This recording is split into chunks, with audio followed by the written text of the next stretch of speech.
미가 21장 1절부터 26절까지의 말씀입니다.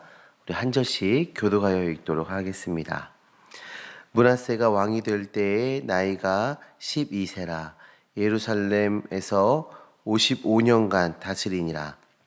그의 어머니의 이름은 헵시바더라.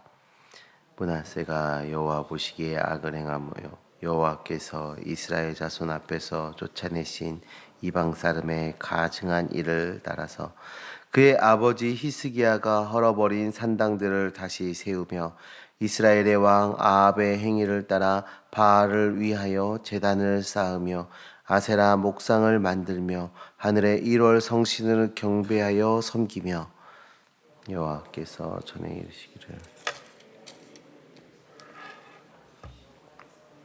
제단을 쌓고 또 여호와의 성전 두 마당에 하늘의 1월 성신을 위한 제단들을 쌓고 또 자기 아들을 불 가운데로 지나게 하며 점치며 사수를 행하며 신접한 자와 박수를 신임하여 여호와께서 보시기에 악을 많이 행하여 그 진노를 일으켰으며 또 자기가 만든 아로색인 아세라 목상을 성전에 세웠더라.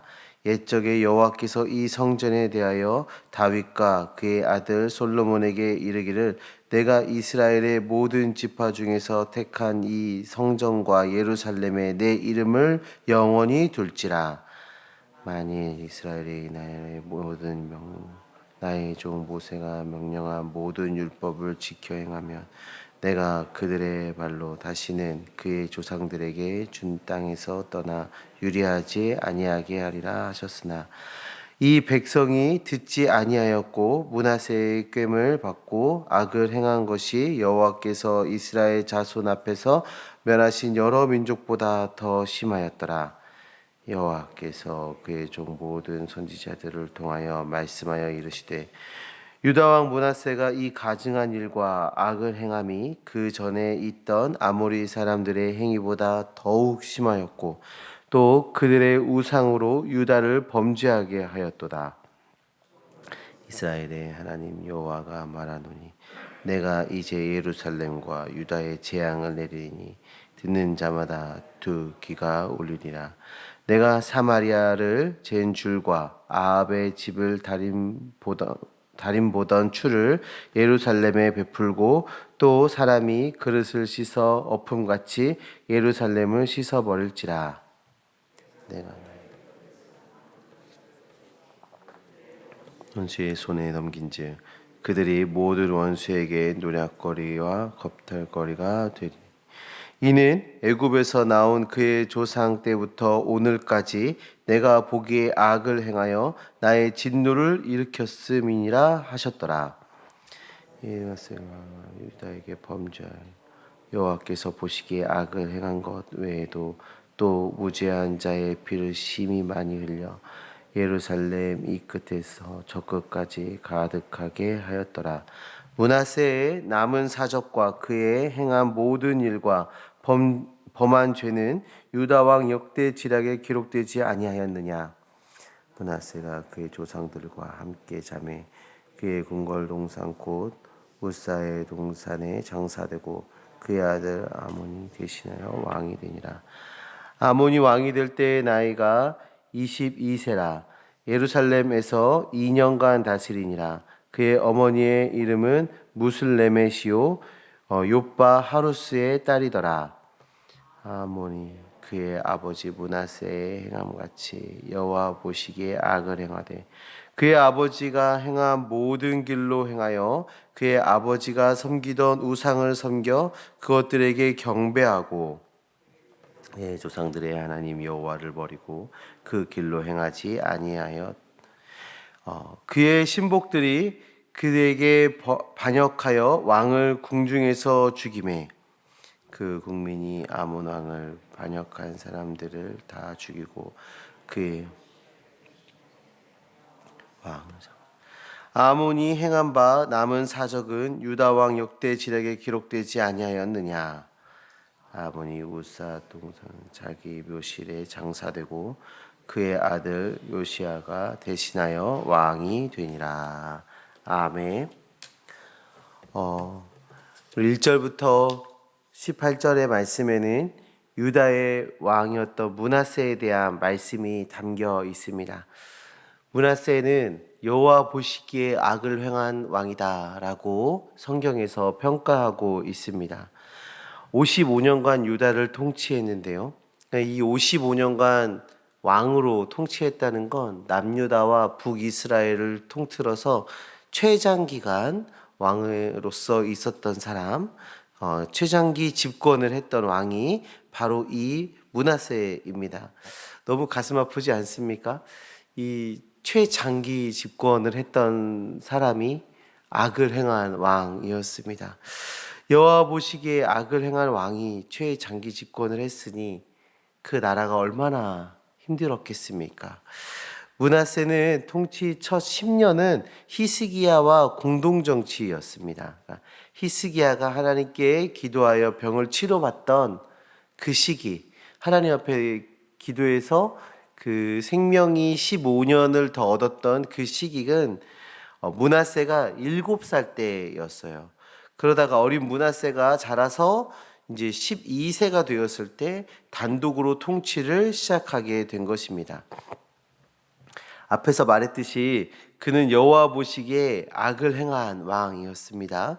그래서 하나님을 신뢰하며 경외했던 그 부친을 두었지만 그 부친을 따라 행하지 않고 조부 아하스의 악행을 따랐습니다.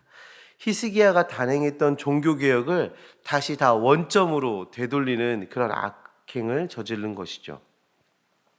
히스기야가 이전에 부쉈던 그 산당을 다시 세웠습니다. 그리고 히스기야가 부셔버렸던 그 목상들을 다시 만드는 일을 했습니다. 또한 1월 성신에게 절을 하며 숭배하기도 했다 하고 성경에서 고발해주고 있죠.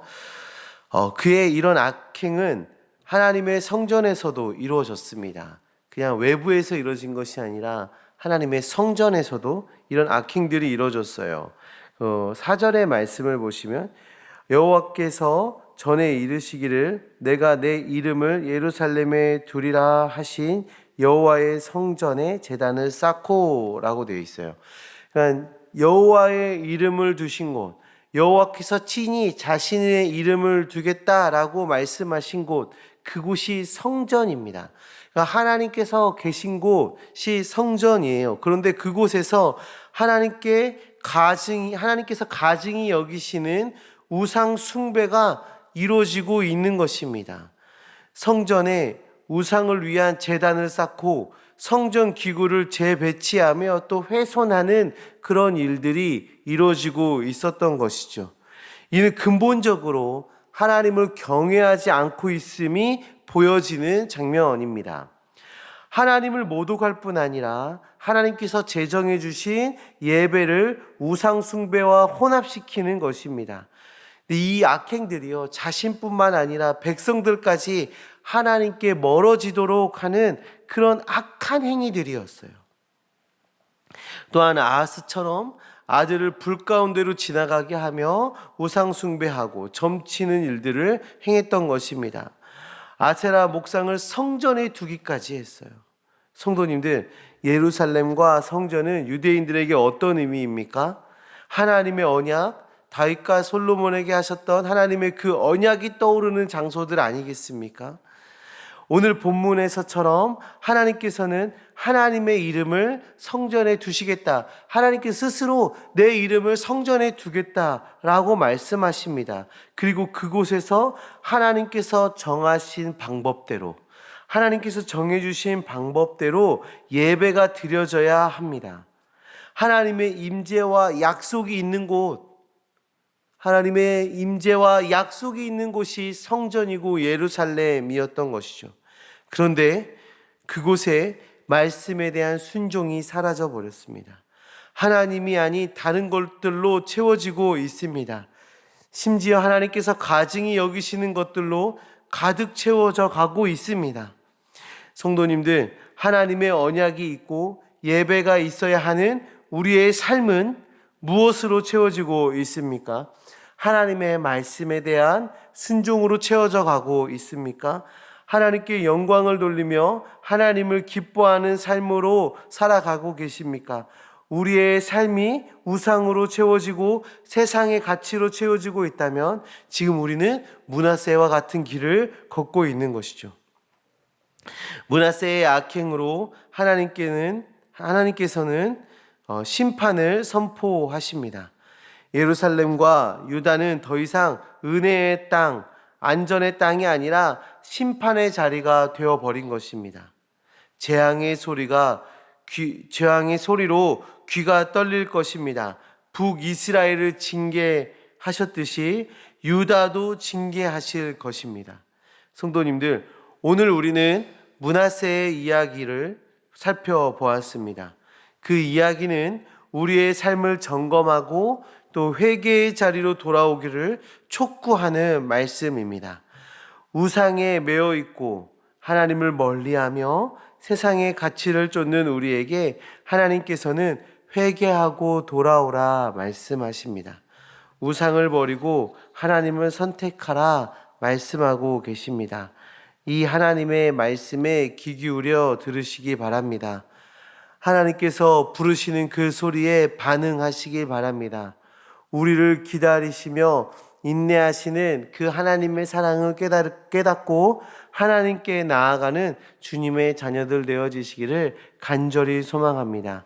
오늘 하루 하나님의 말씀으로 우리의 삶이 바뀌어지는 하루 되기를 바랍니다. 삶의 여러 선택의 순간에서 성령님께서 우리의 마음을 어루만지시며 하나님을 선택하고 말씀에 순종하기를 강구하시기 바랍니다. 하나님께로 나아가는 하나님의 백성은 반드시 하나님의 약속의 은혜를 누리며 살게 될 것입니다.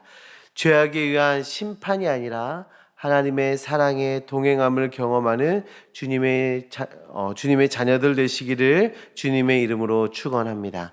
우리 시간 함께 기도하시기 바라겠습니다.